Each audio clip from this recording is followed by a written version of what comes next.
সালাতে দোয়া কবুল হয়। সালাতে দোয়া কবুলের 3 জায়গা। একটা হচ্ছে তাকবীরে তাহরিমার পরে আমরা সানা পড়ি না, আমরা তো একটা পড়ি। আল্লাহর হাবিব সুন্নাহ এবং নফল নামাজে আরো পড়তেন সানা, ওই দোয়া কবুল হয়। 2 নম্বর জায়গা সালাতে সেজদায় পড়ে দোয়া করলে কবুল হয়।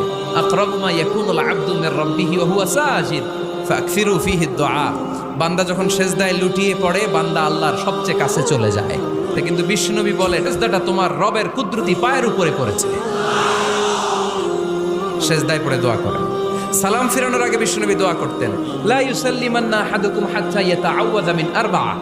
আল্লাহর হাবিব বললেন 4 জিনিস থেকে পানাহ না আছে আমার কোন উম্মত যেন সালাম না ফিরায়। তারা যেন পড়ে আল্লাহুম্মা ইন্নী আউযু বিকা মিন আযাবিল কবর, আউযু বিকা মিন আযাবি জাহান্নাম, আউযু বিকা মিন ফিতনাতিল মাহইয়া ওয়াল মামাত, আউযু বিকা মিন ফিতনাতিল মাসিহিদ দাজ্জাল। আল্লাহ কবরের আযাব থেকে বাঁচাও, আল্লাহ জাহান্নামের আগুন থেকে বাঁচাও।